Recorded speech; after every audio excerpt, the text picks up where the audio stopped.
Rebonjour mes amis. Rebonjour puisque depuis peut-être les 15 premières leçons, vous avez eu occasion de connaître les bases de la langue française. Vous en êtes rendu aujourd'hui à votre 16e leçon. Ce n'est pas peu dire. Alors 16 leçons où déjà nous commençons à bénéficier de toutes ces informations judicieuses qui nous ont été présentées. Je vous avais dit la semaine dernière dans une émission de l'auxiliaire, et j'avais parlé de l'auxiliaire en disant que l'auxiliaire, je l'expliquais dans la grammaire. Alors, je vais juste vous lire ce que j'ai marqué ici, juste pour vous faire comprendre que la grammaire, elle est expliquée à l'intérieur. Ce ne sont pas nécessairement juste des règles qui sont émises, non. Qu'est-ce au juste qu'un auxiliaire? Et c'est écrit en grosses lettres. On le définit habituellement, l'auxiliaire, comme une personne qui apporte son aide. Ainsi, dans un hôpital, l'infirmière auxiliaire aide l'infirmière en chef ou l'infirmière tout court auprès des malades. De la même façon, dans une phrase, l'auxiliaire avoir ou l'auxiliaire être aide le verbe à former des temps composés. Alors, un auxiliaire ne forme pas un temps simple. Un auxiliaire vient aider à quelqu'un d'autre. Donc, il aide à qui? Il aide au verbe. Alors, quand je dis « j'ai mangé », c'est le verbe « manger ». Et le « j'ai », le verbe « avoir », il vient aider au verbe « manger » à former le temps composé. Composé de quoi? De deux mots. Le premier, l'auxiliaire « avoir », le deuxième, le participe passé. Parce que le participe passé est un des 5 temps primitifs qui ont formé les autres temps. Alors, le participe passé, maintenant, est introduit à l'intérieur d'une phrase, et quand on le rencontre à l'intérieur d'une phrase, on va avoir à le reconnaître. Et quand je vais dire, par exemple, en venant tout juste ici, au début, si nous voulons, on va regarder la première information et on va avoir ici au centre, en apportant peut-être un peu plus de clarté, en grossissant l'objet, la partie d'ici. Le participe passé appliqué. Quand on dit la phrase « La jeune fille appliquée réussit dans ses études ». Quand je dis le participe passé appliqué, j'indique dans cet exemple que la jeune fille a participé à l'action de s'appliquer. Cette action s'est faite dans un temps passé. Nous remarquons que le participe passé ressemble à un adjectif qualificatif. Et c'est même pour ça que, bien souvent autrefois, nous parlions d'un participe passé. On l'appelait comment? Un participe adjectif. Oui, on disait, la jeune fille appliquée, on disait, c'est un participe adjectif. Pourquoi adjectif?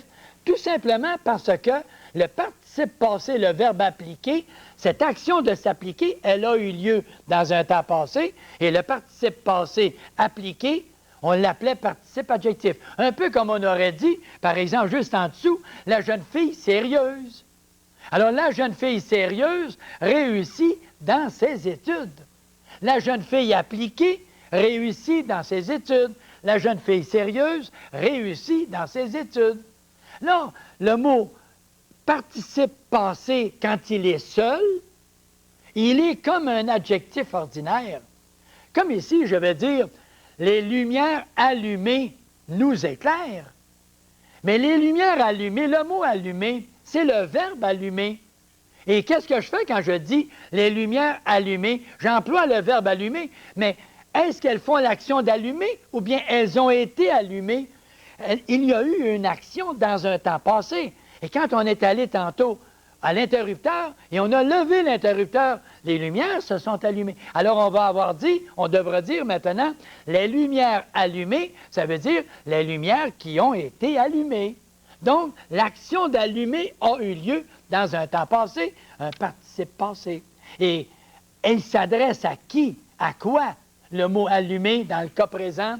Les lumières allumées, la qualité d'allumé s'adresse aux lumières. Féminin pluriel, le mot allumé, accent aigu ES, féminin pluriel. Alors, quand j'ai un verbe qui n'est pas conjugué, est-ce que ce sont les lumières qui font l'action d'allumer? Mais pas du tout. Mais non, les lumières n'ont pas fait l'action d'allumer. Ce ne sont pas les lumières qui sont allées et qui ont levé l'interrupteur. Mais pas du tout. Pas du tout. C'est quelqu'un d'autre qui l'a fait. Alors, quand on dit les lumières allumées, c'est un participe passé parce qu'il y a eu une participation dans un temps passé. Et c'est un participe passé qui est seul. Donc, on dit dans ce temps-là, il s'accorde comme un adjectif ordinaire, comme par exemple, tantôt, la jeune fille appliquée, la jeune fille instruite. Instruite, c'est un participe passé. Mais là, je viens de vous introduire un mot, instruite. Et quand on va dire la lampe allumée, d'accord, c'est accent aigu E, mais si je dis la chambre garnie de fleurs, garnie, pourquoi je n'ai pas dit garnite ici? Et je dis instruite, et je ne dis pas garnite, et je ne dis pas le travail permis. Comment je vais écrire le mot permis? Ah, tout juste, on va partir maintenant, on va aller faire notre balade près du tableau et nous allons comprendre le participe passé quand il est seul, comment il s'accorde. Venez avec moi, venez, mademoiselle, madame, restez assis dans votre fauteuil, mais toute votre concentration maintenant se retrouve ici même au tableau et nous considérons que le participe passé, lorsqu'il est seul, et je le mets maintenant bien clair, lorsqu'il est seul, le participe passé, il va se retrouver en « et » accent aigu. C'est une action qui est passée. En « u », comme le verbe, le mot « reçu ». J'ai reçu, c'est cédille « u ». E-R-T, j'ai découvert. Le verbe « découvrir », j'ai découvert. V-E-R-T. Ici, en « i », la classe est garnie. N-I-E. Alors, la classe est garnie. N-I-E. Donc, au masculin, le mur est garni. I. Quand je vais avoir I-S, c'est que j'aurai un verbe qui sera au masculin I-S. Mais qui va me dire qu'il est masculin, qu'il est I-S? Mettez-le au féminin. Et quand vous placerez le mot au féminin, je vais dire, par exemple, le travail est permis. Permis est mis. Un travail permis ne se reporte pas. Un travail permis. Permis, comment je vais l'écrire? Mettez au lieu de travail un nom du féminin pour voir la fin du mot en I. Alors, on va dire, la récompense permise vous a été transmise. Voyez-vous? Transmis, transmise. Récompense permise. Alors, au masculin, le travail permis. Alors, au lieu de « is », je vais enlever quoi? Je vais enlever tout simplement le « e » et je vais avoir le masculin. Alors, le mot en « is », participe passé, mettez-le au féminin. Le mot en « it », qu'est-ce que je veux dire? Bien, le travail traduit en français rend service aux francophones. C'est évident. La thèse anglaise qui nous a été envoyée, qui nous a été transmise, T-R-A-N-S-M-I-S-E.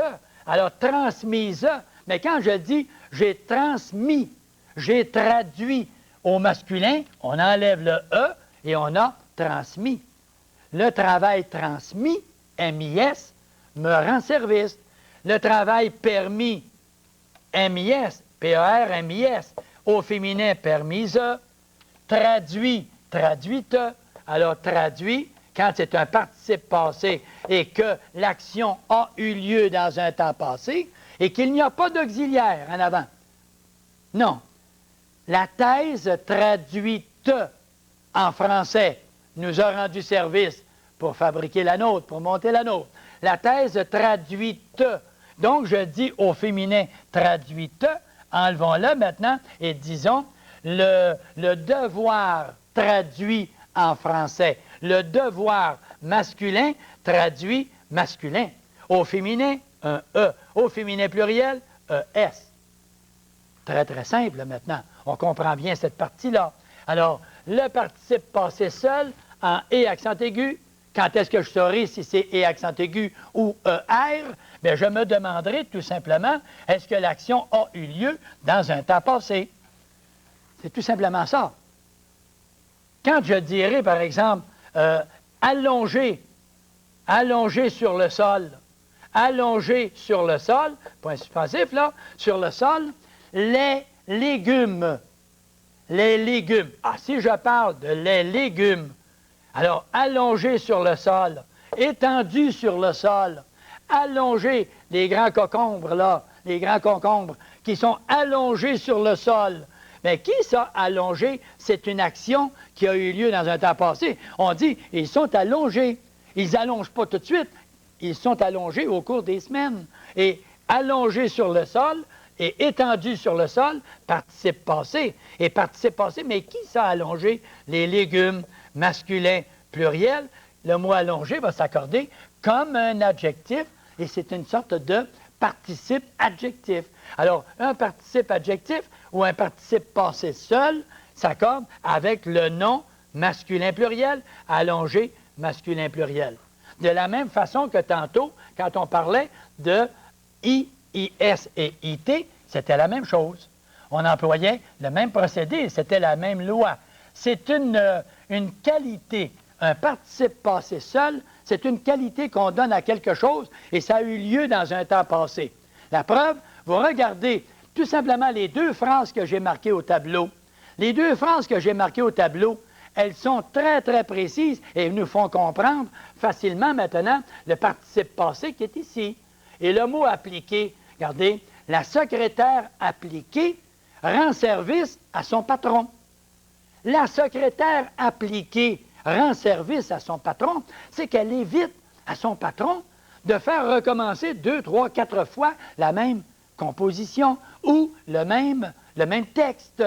Alors, la secrétaire appliquée, participe passé, et qui est seule, c'est une qualité que j'adresse à la secrétaire féminin singulier, le mot appliqué, féminin singulier, tout simplement comme ça. Alors, appliquer n'a pas d'auxiliaire avec lui, et c'est le verbe appliquer, mais c'est une qualité qu'on adresse à la secrétaire. Et quand je regarde la neige durcie, se ramasse difficilement. J'arrive avec la pelle, il y a eu une tempête, il y a eu du verglas, et la neige s'est durcie complètement durant la nuit. Le lendemain matin, moi je pars et je m'en vais chercher la pelle, et j'arrive pour aller pelleter. Et j'arrive là, puis je commence à peser. Oh! Mes reins! Mes reins! On disait autrefois mes reins. Pas les reins, en bas, les reins. Alors, la neige durcie se ramasse difficilement. Le mot durci, c'est un verbe, c'est le verbe durcir, ça. Si c'est le verbe durcir, est-ce que l'action, elle fait, est-ce que la neige, elle fait l'action de durcir à ce moment-là, là? Pendant que je pèle, la neige durcit? Mais non, ce n'est pas la neige qui durcit à ce moment-là. La neige, elle est durcie. Quand j'arrive là, moi, puis je marche dessus, c'est tellement dur que je ne cale même pas. Alors, quand je dis « la neige durcie se ramasse », alors qu'est-ce que fait la neige? La neige, elle ne fait pas d'action, mais elle se ramasse, on la ramasse. Qu'est-ce qui se ramasse difficilement? C'est la neige. Et j'ai le sujet de ramasse, qui est le verbe ici, là. Alors, le sujet de ramasse, c'est ici la neige. Ça, c'est le sujet du verbe se ramasse. Et le mot durci, qu'est-ce qu'il fait là, lui? On lui donne une qualité à la neige en disant qu'elle est très, très dure. Elle est durcie. Elle est durcie, mais c'est dans une action passée. C'est dans la nuit. Et à quel moment? C'est lorsque le verglas a tombé. Lorsque le verglas a tombé, il a fait une croûte assez épaisse, glacée. Et quand vous êtes arrivé pour pelleter, vous n'étiez plus capable. Et vous aviez de la difficulté. Le mot durci est un participe passé qui s'accorde avec le mot neige, comme un simple adjectif ordinaire. On peut dire que c'est un participe adjectif, un participe passé seul. Voilà pour l'explication du participe passé seul. Il est important, ça, de bien saisir cet exposé-là, mais à chaque fois que vous avez un participe passé, c'est une action qui a eu lieu dans un temps passé, et remarquez, il n'y a pas d'auxiliaire avec, là. Alors, comme il n'y a pas d'auxiliaire avec, bien, à ce moment-là, ça signifie quoi? Ça signifie tout simplement que l'action a eu lieu, et c'est un participe passé. Pour le savoir, s'il s'écrit en I, IS et IT, la grammaire le dit bien, on remplace le mot et on le met au féminin. Et si je dis on le met au féminin, j'ai dans le cahier d'exercice un exemple qui dit ceci. Engagé et accent aigu. Au féminin, on va faire quoi? Engagé et accent aigu E. Au féminin pluriel, accent aigu ES. Mais si je dis perdu, masculin singulier, perdu au féminin, des UE, quand on met le féminin, on ajoute un E. Et je le dis avec beaucoup de clarté, même pour des individus qui parfois sont des analphabets, là. Des analphabets fonctionnels qui sont capables de lire, mais qui ne comprennent pas tout à fait les règles de la grammaire. Ils n'ont pas eu l'avantage. À vous, là, je vous donne cette explication-là.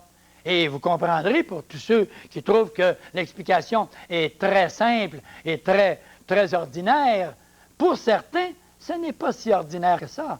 Alors, je suis obligé de composer avec ceux qui ont plus de difficultés et ceux qui sont du côté des études avancées. Alors, vous me comprendrez à l'occasion lorsque j'apporte certaines petites précisions très simples pour le bénéfice de tous. Je dis le mot « ouvert ». Mais quand je dis le mot « ouvert », veut dire quoi au féminin? « Ouverte ». Mettez-lui un nom à l'avant. Le mur ouvert par le haut. Mais mettez la porte ouverte. Donc, ouvert, V-E-R-T, au féminin, ouverte. Et au féminin pluriel, ouverte, T-E-S. Si c'était le masculin pluriel, ouvert, V-E-R-T-S. O-U, O-U, V-E-R-T-S. Les murs sont ouverts en quelque part. Alors, ils sont ouverts. On ne veut pas dire là qu'ils sont tout verts et non pas tout rouges, là. Ce n'est pas le mot vert sur lequel on insiste, ce n'est pas une couleur. Ils sont ouverts. Alors, les plafonds où la maison est ouverte, il n'y a pas de plafond, il n'y a plus de mur, il n'y a plus de toit. Alors, les maisons sont ouvertes au ciel, directement. Ouverte, T-E-S. Ouvert, T-E-V-E-R-T-S. À ce moment-là. Alors, vous avez des explications là, très, très simples, mais qui vous permettront, lorsque vous rencontrerez un texte, de pouvoir dire il y a une différence entre l'adjectif ou le participe passé qui est masculin ou féminin. Et comment je le produis, ce masculin ou ce féminin, je le produis simplement en le mettant avec un nom féminin. Et vous allez voir tout de suite comment il va s'accorder. Quand je rencontrerai le participe passé avec l'auxiliaire être, participe passé avec l'auxiliaire être devant, comme ici par exemple, elles sont jolies, elles sont parties. Qu'est-ce que je ferai à ce moment-là? Le mot joli, est-ce que c'est un verbe? Pas du tout. Pas du tout. Alors vous voyez tout de suite que quand je dis elles sont jolies, le mot joli est un adjectif qualificatif qui donne une qualité à qui? À elle. C'est exactement comme ça. Si elle donne, le mot joli donne une qualité à elle. Quand je vais employer le verbe à la place de l'adjectif, quand je vais employer au lieu de l'adjectif le verbe partir, comme ça c'est le verbe ici. Au lieu de l'adjectif joli, elle, je vais dire elles sont parties, le participe passé. Et pourquoi je vais dire participe passé? Tout simplement parce que il y a eu une participation à cette action de quitter à quelle heure? Peut-être à 7 heures. Alors, elles sont parties avec leur bagage, elles ont mis leur bagage sur le dos et elles sont parties. Alors, qui ça parti? C'est elle. Qui ça, elle? Féminin pluriel. Alors, partie, féminin pluriel, T-I-E-S. Et ça, c'est le participe passé avec l'auxiliaire être. Et qu'est-ce que c'est qu'on va constater? Que l'auxiliaire être, c'est bon de revenir sur ce détail-là. Quand j'ai parlé de verbe d'action et d'un verbe d'état, quand on a commencé les verbes, on avait parlé d'un verbe d'action qui donnait la forme active et un verbe d'état qui donnait la forme passive où il n'y avait pas d'action de fait à ce moment-là. Elle est subie par le sujet. Alors, quand on dit « elles sont parties », le mot « partie », qui est-ce qui sont partis? C'est « elles ».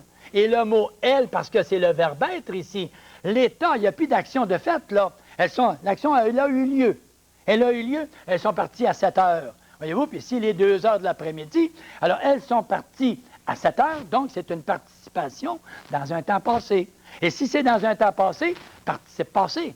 Et la qualité de partie, elle a été faite par qui? Par elle. Et qui ça, elle? Féminin pluriel, partie, féminin pluriel, et automatiquement, j'accorde mon participe passé en accordant avec le sujet. Le sujet, la personne ou la chose qui a fait l'action dans le temps passé. Alors, maintenant, c'est réglé. Elles sont parties. Et quand on a un participe passé seul et quand on a un participe passé avec être, le participe passé va s'accorder comment? En genre et en nombre. Comme ça. Et remarquez bien, en genre et en nombre, lorsque le participe passé est seul ou lorsque le participe passé est avec l'auxiliaire être. Et à ce moment-là, il s'accorde avec son sujet. Tout simplement, ça c'est le point majeur pour ces deux cas-là. Alors, si c'est le point majeur pour ces deux cas-là, là, il faut nous dire une chose maintenant.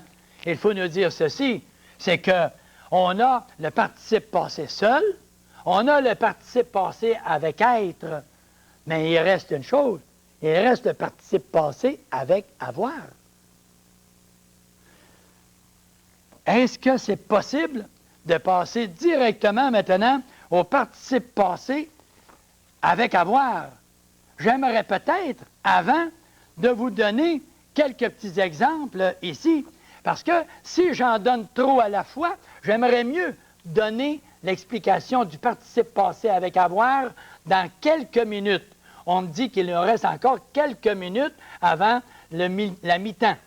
La mi-temps. Alors, s'il nous reste quelques minutes avant, on va tout simplement toucher à quelques exemples assez précieux qui vont nous permettre de mieux maîtriser, parce que c'est beau de le dire, mais quand vient le temps de le faire, ce n'est pas facile.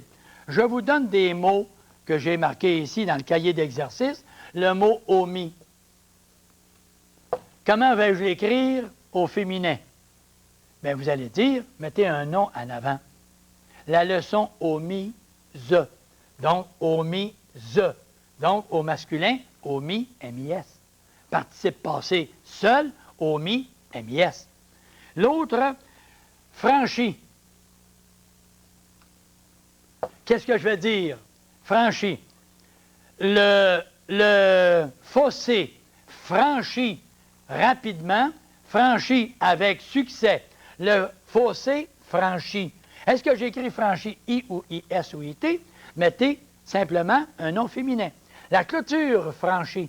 Si vous avez sauté la clôture, clôture franchie, qu'est-ce que vous allez dire? Franchi E et non pas franchise. C'est pas la même chose, le verbe franchir, puis une franchise. Une franchise, c'est un nom. Et le verbe franchir, bien, le participe passé en I, vous le mettez au féminin et vous avez son masculin qui est ici. Comme ici, son masculin. Parce qu'au féminin, ce serait avec un E. Au féminin pluriel, omise. Franchi ES, au féminin pluriel. Alors, vous voyez tout de suite, il y a une façon d'accorder bien comme il faut les mots. Le mot rafraîchi ou le mot construit, tiens, je vois ici le mot construit. Là, je donne l'avance à d'autres, à certains qui vont vouloir faire ensuite l'exercice, ils vont avoir de l'avance, là. Alors, construit. Mais construit, pourquoi je mets un T? Parce qu'au féminin, ça fait construite. Et au féminin, pluriel, les maisons ont été construites. Et comme c'est avec l'auxiliaire être, ont été, voyez-vous là, ont été construites. C'est avec l'auxiliaire être il s'accorde en genre et en nombre avec le mot maison.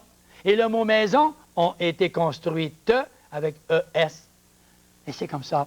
L'exercice, très très simple, qui nous permet de mieux maîtriser notre chose. Et quand on a les participes passés, maintenant, venons ici dans notre petit coin. On s'habitue à fonctionner avec des petits coins comme ça. Et quand on va être dans les coins, ça va être plus facile également pour vous de lire le texte que je vais vous présenter. Si à l'occasion, monsieur, madame, je ne respectais pas mon engagement, avertissez-moi. Avertissez-moi. Faites-moi des gros yeux. Et tout de suite, je m'en vais deviner qu'il faut que je me réduise dans une place bien précise. Je regarde ici, on dit ceci. Arrosée par de nombreux cours d'eau, la France est fertilisée par eux. Arrosée, je marque le mot, arroser. Arroser, accent aigu. Alors, on ne dit pas que c'est l'action d'arroser, faire l'action d'arroser. Non, non, arrosée par de nombreux cours d'eau, la France est fertilisée. Alors, la France, arrosée par de nombreux cours d'eau, qui ça qui est arrosé par de nombreux cours d'eau? C'est la France. Alors, si c'est la France, féminin singulier, arrosé, féminin singulier. La rosée, la France est fertilisée, est fertilisée. Qu'est-ce que j'ai ici? J'ai un participe passé. Pourquoi? Regardez à l'avant, j'ai l'auxiliaire être ici. Avec le participe passé, comment le participe passé s'accorde-t-il quand il a l'auxiliaire être avec lui? Le mot qui vient former deux mots, là, l'auxiliaire et le participe passé, c'est un temps composé, ça. Alors, est fertilisé. Qui ça fertilisé? C'est la France, féminin singulier, fertilisé, féminin singulier, accent aigu, E. Et vous voyez tout de suite comme ça devient facile. Qu'est-ce qu'il vous faut faire? Toujours reconnaître les mots que vous utilisez. Si vous reconnaissez l'auxiliaire être et vous voyez le verbe fertiliser, bien, c'est un verbe qui exprime un état. S'il exprime un état, qui a été fertilisé ou qui est fertilisé, c'est la France. Elle est fertilisée. Et le « elle », féminin singulier, fait que le mot « fertilisé » est du féminin singulier. Dernier petit exemple que je vous donne oralement comme ça. Et oralement, vous allez essayer de raisonner pour donner la réponse. Les métaux placés sur le passage de la foudre sont fondus et volatilisés. Les métaux placés sur le passage. Les métaux qui ont été placés sur le passage. Donc, c'est un participe passé qui n'a pas de sujet. Ils ont été placés. Donc, c'est un participe passé seul. Qu'est-ce qu'on fait? Il l'accorde comme un adjectif. Et comme un adjectif, qui s'est placé sur le passage? Ce sont les métaux. Métaux, masculin, pluriel, placé, accent aigu, S. Tout simplement. Sur le passage de la foudre, sont fondus. Sont, l'auxiliaire être. Fondu, participe passé. Qu'est-ce qui arrive? Comme un adjectif. Qui s'est fondu? Les métaux. Masculin pluriel, fondu. Qu'est-ce que vous écrivez? Fondu, F-O-N-D-U-S. Pour quelle raison? Il remplace le nom métaux. Il donne la qualité aux métaux. Et volatilisé. Le « et » qui est ici est une conjonction. Volatilisé, volatilisé. Qu'est-ce que j'ai ici? Accent aigu quoi? Accent aigu S. La même chose que le premier.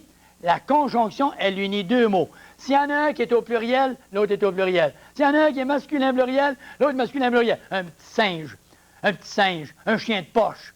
Parce que lui, il est masculin pluriel, lui est masculin pluriel. De la même façon. Alors, vous voyez tout de suite, il est important de regarder les mots. Et quand vous voyez dans vos mots un auxiliaire être, à ce moment-là, il vous faut à tout prix prendre comme mesure que l'auxiliaire être, c'est un participe passé qui est après, et vous avez l'auxiliaire être. Donc, le participe passé va s'accorder comment? Comme un simple adjectif, tout simplement. Voilà, voilà. Alors, on arrive maintenant avec une petite période de repos. D'accord? Vous avez mérité ça, mes amis. Vous avez mérité ça parce qu'on a touché au participe passé seul et participe passé avec être. Ça va me permettre de prendre un petit peu de répit, là. On va prendre une bonne petite gorgée d'eau. Vous me permettez? Vous avez peut-être votre petite gorgée d'eau également. Je ne dis pas que vous avez d'autres choses, là. En tout cas, vous avez certainement une bonne petite gorgée d'eau, mais encore quelques petites choses à grignoter, peut-être. Profitez-en, profitez-en. Puis, je vais vous dire une chose également. Je vais prendre une autre gorgée, puis je vais vous dire pourquoi. C'est que ça va vous permettre de vous reposer les oreilles un peu aussi, hein, quand je prends ma gorgée d'eau comme ça, n'est-ce pas? Bon, c'est le caméraman me dit que oui. Alors, ça va permettre de se reposer un petit peu les oreilles. On va dire, mais Marcel, il en donne des explications. Bien, je suis ici pour ça. Et quand je vous ai dit que je vous garantirais que vous réussiriez à 85-90 à la fin des 40 émissions, bien, il faut que je fasse mon travail. Et je pense que mon travail, je vais le faire encore de façon encore aussi précise que je l'ai fait jusqu'à date. Mais je vais vous dire simplement une chose. Je vous donne une expression qu'on emploie de temps en temps. Hey, lui, là, si ça ne fait pas, là, je vais te le mettre au pied du mur. Je vais te le mettre au pied du mur. L'expression « le mettre au pied du mur », qu'est-ce que ça signifie, ça? D'où ça vient, cette expression-là, mettre quelqu'un au pied du mur? Ça vient tout simplement que dans les années, vous savez, il y a plusieurs années, dans le temps de la guerre, on voyait les soldats. Je ne dis pas que tous les soldats faisaient ça, mais les soldats, de temps en temps, ils entraient faire un petit tour à la taverne. Il n'y a rien de mal à ça. Une bière, 2 bières, mon minou, il n'y a rien là, il n'y a rien là. Il n'y a rien là. Quand on dépasse la limite, là, à ce moment-là, c'est peut-être moins bon. C'est peut-être moins bon, pas au goût, parce qu'à un moment donné, il ne goûte même plus. C'est un résultat hein, qui est malheureux et il faut en prendre garde. Toujours, la modération a bien meilleur goût. Mais je reviens à ma taverne et j'aperçois 2 soldats, 3 soldats qui sont en train de parler ensemble. Et il y a un des soldats qui est là, puis il dit « Moi, là, j'ai grimpé la palissade. Là-bas, là, sur le camp, j'ai grimpé la palissade, puis moi, je l'ai grimpé dans le temps de le dire. » L'autre, il dit « Hein? Toi, tu as grimpé la palissade dans le temps de le dire? » Viens pas me faire croire ça. Nous autres, on a essayé et on n'a pas été capable. Alors, qu'est-ce qu'on fait à ce moment-là? On décide, on dit, quand on est sorti, on dit, viens-t'en, mon petit, viens-t'en. On part, puis on l'amène au pied du mur, puis on lui dit, grimpe la palissade, mon homme. Comment, soldat Henri, grimpe la palissade. Qu'est-ce qu'il fait? Là, il réalise que le beau hableur qu'il était à la taverne, quand vient le temps de réaliser son activité, pas capable. Pas parce qu'il a pris une bière, 2 bières, mon minou, là. Non.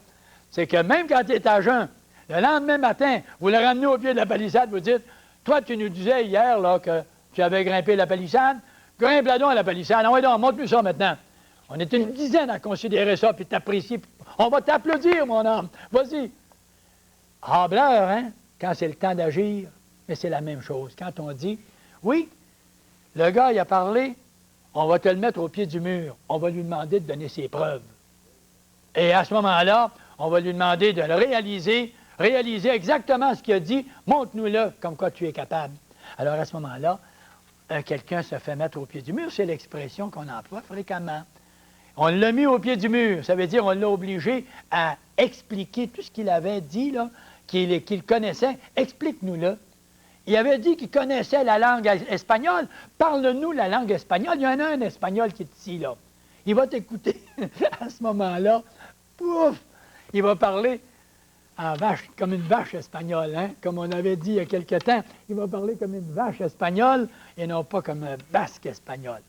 Alors, c'est un petit peu l'exposé, l'explication qu'on donne à propos de l'expression « mettre quelqu'un au pied du mur ». Vous demanderez ça peut-être à votre mari quand il arrivera ce soir ou demain, ou encore à votre épouse, ou vos frères ou vos sœurs.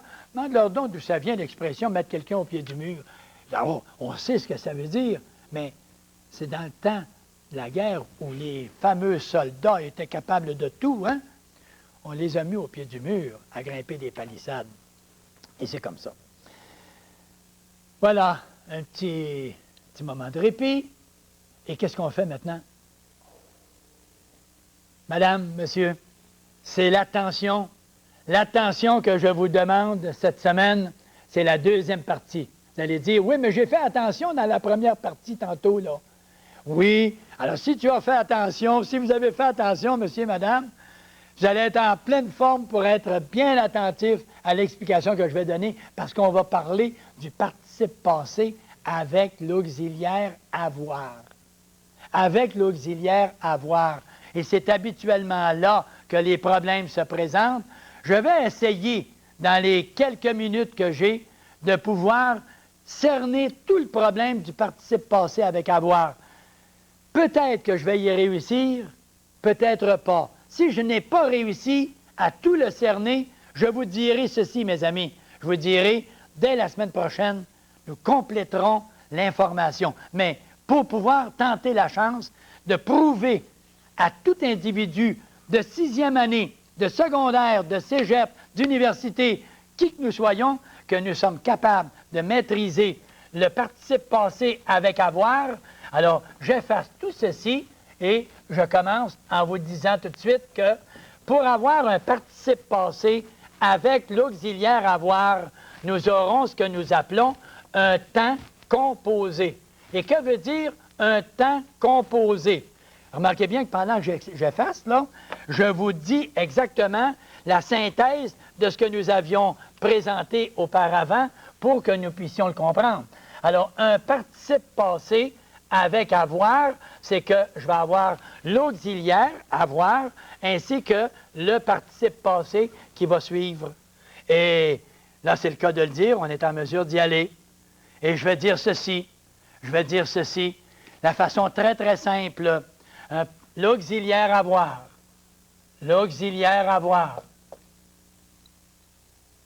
avec le participe passé. On va diviser notre tableau encore. N'oublions pas ça. On va le diviser, ça nous aide, ça. Ça nous aide pour être plus clair et plus précis. Le participe passé, l'auxiliaire avoir et le participe passé, remarquez bien quand j'emploie participe passé, là, c'est pas la police provinciale, cela, c'est pas la PP. Je ne parle pas de la PP, là, je ne parle pas de la police provinciale. Je parle du participe passé. Dans les journaux, si on parle de la police provinciale, aujourd'hui, on appelle ça la Sûreté du Québec. Autrefois, on parlait de la police provinciale. On parlait de la PP. La PP, c'était la police provinciale. Aujourd'hui, on parle du participe passé. Alors, s'il y a eu une participation dans un temps passé, avec ce qu'on appelle l'auxiliaire avoir, il y a 3 cas bien précis. Premier cas, il n'y a pas de complément d'objet direct, parce qu'on va donner une explication. Premier cas, pas de COD. D'accord? Deuxième cas, je vais tout expliquer immédiatement d'après. Deuxième cas, le COD est placé après. Et le troisième cas, on revient ici en bas. Le troisième cas, le COD est placé avant. Bon. Et là, on va prendre l'information, on va donner l'explication dans ce coin-ci, et à l'occasion, nous irons considérer ça. Qu'est-ce que c'est qu'un COD? Bon, je n'ai pas pu, dans les 17 ou 15 ou 16 premières leçons, je n'ai pas pu arriver à expliquer les fonctions des mots. Les mots ont une nature, mais ils ont également une fonction. Et la fonction des mots, c'est peut-être un sujet.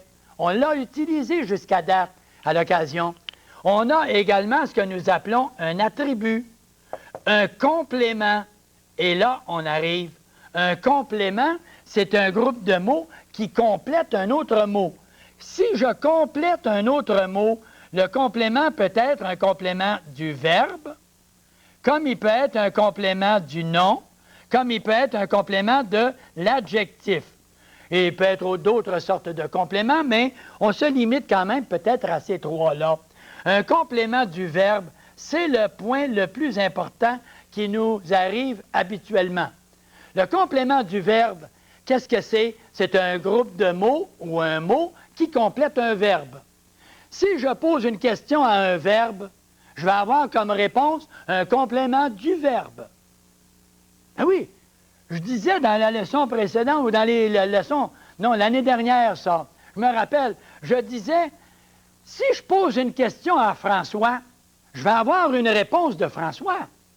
Si je pose une question à Élodie, je vais avoir une réponse d'Élodie. Si je pose une question à Pierre, je vais avoir une réponse de Pierre. Exactement. Alors, quand je pose la question à quelqu'un, je vais avoir la réponse de quelqu'un. Et c'est comme quand j'étais en classe et que je disais, « François, qu'est-ce que tu penses? » Là, François devait me donner la réponse.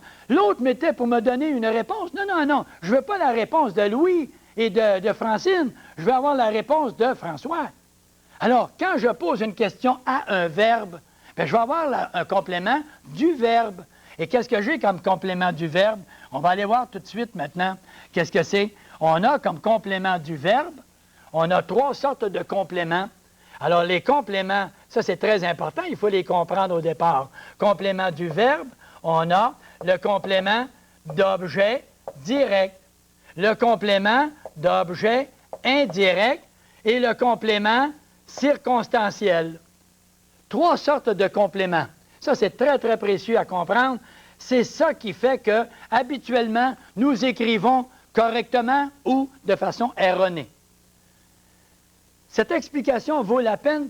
On ne peut pas travailler sur le participe passé avec avoir si on ne saisit pas la distinction entre un complément direct, un complément indirect ou un complément de circonstance. Circonstanciel de temps, circonstanciel de lieu, de manière, etc.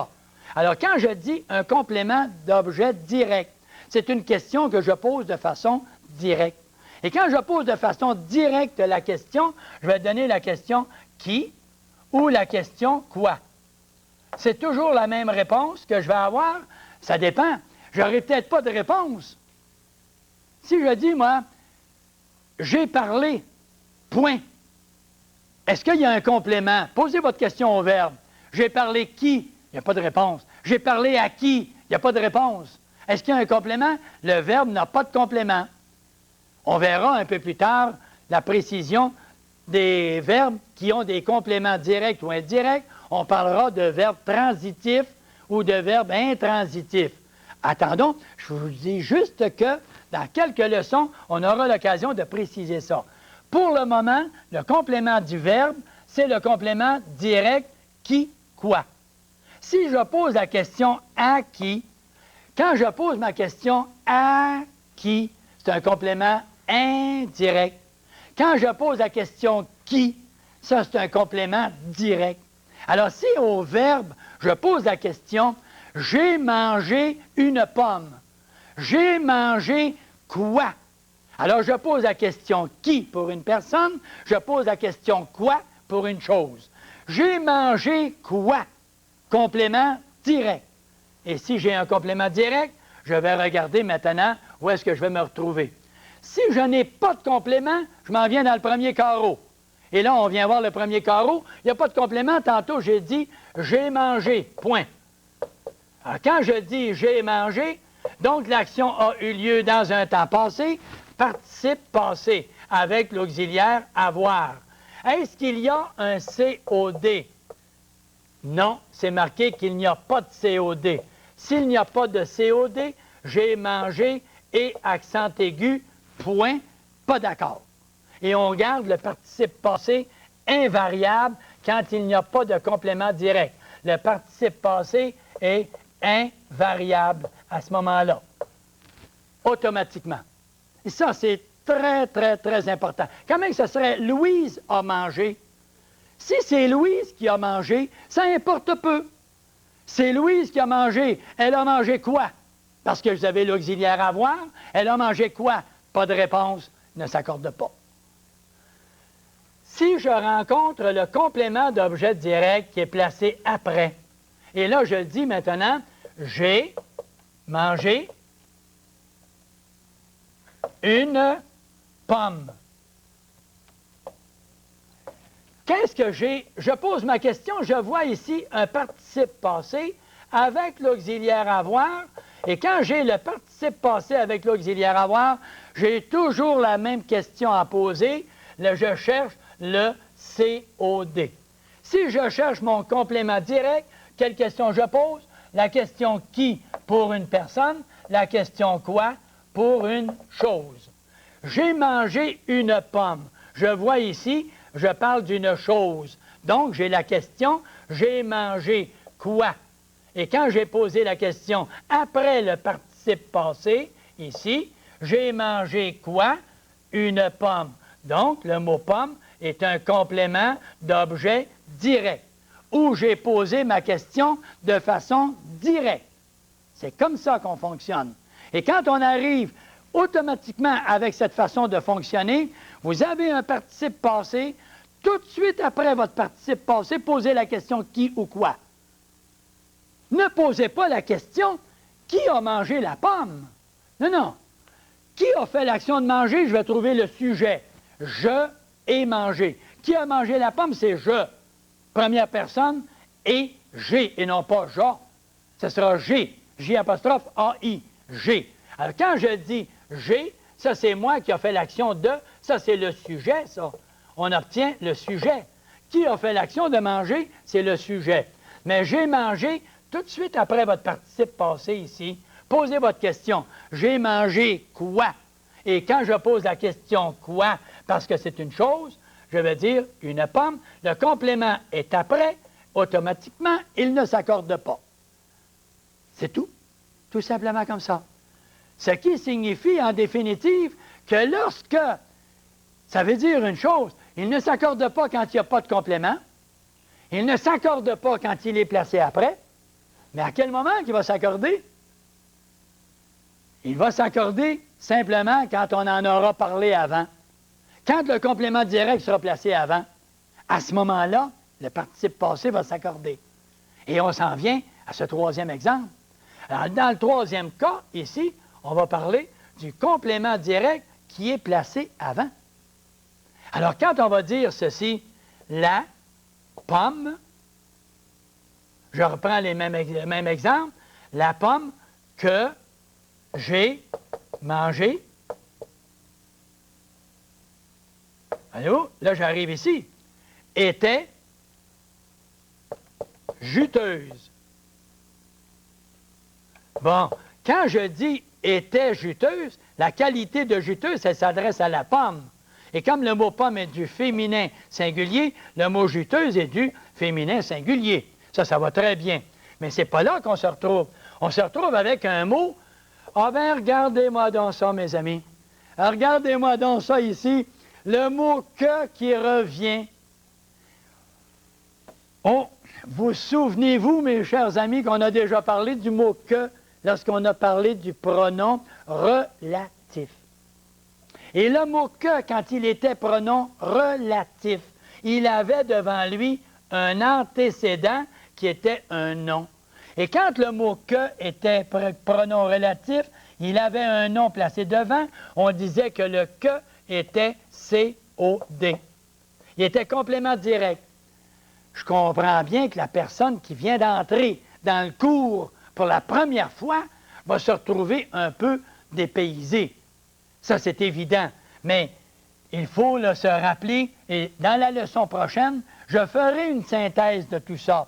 Et je reparlerai du que qui est placé après un nom, donc il a un antécédent. Et l'antécédent fait que le mot que sera complément direct du verbe qui suit.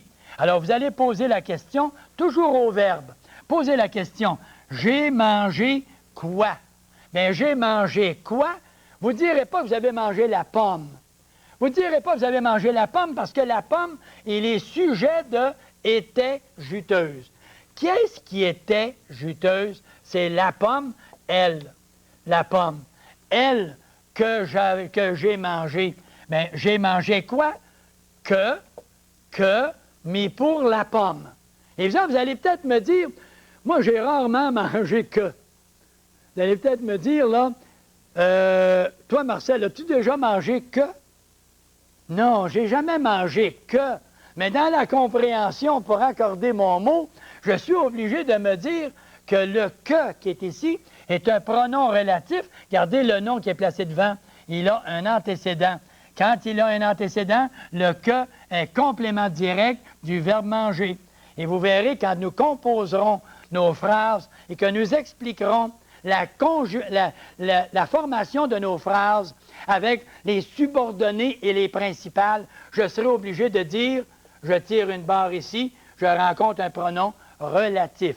Et ensuite, je tire une barre ici parce que le verbe était est le verbe qui va avec le mot pomme. La pomme était juteuse. Et si je dis que la pomme était juteuse, mais ce n'est pas n'importe quelle pomme. Alors, je vais poser la question, quelle pomme? Et là, vous allez me dire que j'ai mangé. Alors, que j'ai mangé, posez votre question, qui ou quoi? J'ai mangé quoi? Que, parce qu'il est ici, que, mis pour la pomme. Et le que étant un complément direct, le mot manger va s'écrire accordé avec le mot pomme, accent aigu, E. Et si c'est un garçon qui a mangé la pomme, moi je disais ça des fois aux élèves, je leur disais, je, là, ça c'est moi, ça, Marcel. Alors si c'est je, moi, Marcel, il y en a qui mettaient manger accent aigu parce que c'était Marcel. Là, je leur disais, maintenant, là, c'est Francine. Alors, si c'est Francine, alors ils disaient, j'ai mangé accent aigu parce que c'est Francine. Mais pas du tout. Ce n'est pas le « je » qui va influencer le verbe. Le « je » influence le verbe « et ». J'ai, tu as, il a. Mais le participe passé, qu'est-ce qu'on fait?